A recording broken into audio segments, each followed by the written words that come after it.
औज़ुबिल्लाहिमिनश्शैतानिर्रजीम बिस्मिल्लाहिर्रहमानिर्रहीम। मेरा नाम है जी डॉक्टर अरसलान खालिद। आज एक नई वीडियो के साथ आपकी खिदमत में हाजिर हुए हैं जनाब। आज हमारे साथ डॉक्टर अदनान साहब मौजूद हैं। ज़रई यूनिवर्सिटी फैसलाबाद से इनकी ग्रेजुएशन है और माशाल्लाह बड़े एक्सपर्ट बंदे हैं डेयरी के। कॉर्पोरेट और कमर्शियल डेयरी फार्म दोनों का इनका माशाल्लाह 4-5 साल का एक्सपीरियंस है। आई डॉक्टर साहब से हम पूछते हैं बच्चियों के बारे में कि जो हमारे ज़्यादा हम वेलियों को विज़िट करते हैं, छोटे डेयरों को विज़िट करते हैं और फार्म्स पे मैक्सिमम विज़िट करते हैं, जो लोगों को जो मेन चीज़ उनकी प्रॉफिट वाली होती है वो नुकसान में जा रही होती है, और वो जो क्या होती है वो उनकी एंड प्रोडक्ट जो हमारे पास मेल या फीमेल आ रही होती है वही होती है।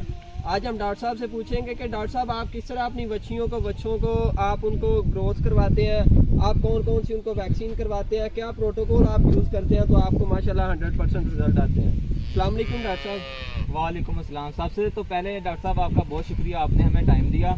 तो अभी हम आपको विज़िट भी करवाते हैं फार्म, और जो भी आपके सवालात होंगे उनके हम आपको जवाब देने की कोशिश करेंगे। तो सबसे पहले आपने बच्चियों के बारे में हमसे पूछा है तो हम इनका आपको बता दें कि इनकी एज के बारे में हम आपको बता देते हैं। ये बच्चियाँ जो सामने आपको नज़र आ रही हैं, इनकी उम्र जो पहली दो बच्चियाँ हैं इनकी उम्र 15 से 16 दिन है, और जो दूसरी दो बच्चियाँ एक इनमें मेल है, छोटा मेल काफ है, और बड़ा जो है वो फीमेल, बड़ी जो है वो फीमेल है।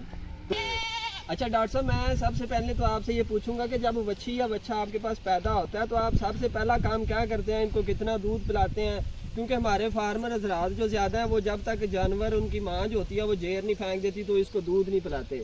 सबसे पहले तो आप ये दूध के हवाले से थोड़ा हमारे फार्मर को वजाहत कर दें कि वो किस तरह करें ताकि उनको ज़्यादा से ज़्यादा ग्रोथ मिल सके। डॉक्टर साहब, इसमें सबसे पहले हम आपको बता दें, जैसे ही बच्चा डिलीवर होता है तो हम जो है वो 2 घंटे के अंदर अंदर जो इसका काफ होता है उसको बोली, जिसे आप कोलोस्ट्रम कहते हैं, वो पिला देते हैं। इसका फ़ायदा ये होता है कि जैसे ही बच्चा डिलीवर होता है तो उसके अंदर जो है वो एंटीबॉडीज़ जो है वो बनी नहीं होती ताकि वो जरासीम से लड़ सके। तो जो हम कोलोस्ट्रम उसे देते हैं उसके नतीजे में जानवर के अंदर एंटीबॉडीज़ डिफरेंट टाइप्स की बन जाती हैं, जिससे उसका जो इम्यून सिस्टम होता है, क़ुव्वत मुदाफ़त का जो सिस्टम होता है वो स्ट्रॉन्ग हो जाता है। तो बहुत सारे फार्मर हजरात जो हैं उनका ये गलत ख्याल है कि अभी इस जानवर ने जो है वो जेर, जिसे प्लेसेंटा कहते हैं, फेंकी नहीं है, हमने इसको दूध नहीं पिलाना। तो ये विलेज वगैरह में, गांव में बहुत गलत प्रैक्टिस है। आपने 2 घंटे के अंदर अंदर जो है वो आपका जो बच्चा है काफ, उसको आपने जितना उसका दिल करे उतना कोलोस्ट्रम पिला देना है। इस बात को आपने नहीं देखना कि 1 लीटर पिलाना या 2 लीटर, जितना वो पी सके। मोस्टली जो है वो 2 से 2.5 लीटर जो है वो एक जो काफ होता है वो कंज्यूम कर लेता है। अच्छा डॉक्टर साहब, दूसरा मेरा सवाल है कि जानवर जो छोटा बच्चा होता है उसको कितनी देर तक हमने दूध पिलाना है? कुछ लोग होते हैं जो 10 दिन पिलाते हैं, 15 दिन पिलाते हैं, 1 महीना पिलाते हैं या 2 महीने पिलाते हैं। ये काइंडली आप हमारे फार्मर को बता दें कि कितनी देर तक दूध पिलाते रहना है। जी डॉक्टर साहब, इसमें इस तरह बात है कि हमने अक्सर देखा कि कोई बात करता है कि आपने 2 मंथ इसको दूध पिलाना है, 3 मंथ पिलाना है, 3 मंथ के बाद आपने वीनिंग करनी है। वीनिंग होता है कि आपने जो इसकी लिक्विड डाइट है उसको छिड़वा के आपने सॉलिड डाइट पे लेकर आना होता है, टोटली शिफ्ट करना होता है। तो बहुत सारे फार्मर कहते हैं कि 2 मंथ पिला लें या 3 मंथ पिला लें, तो ये गलत प्रैक्टिस है।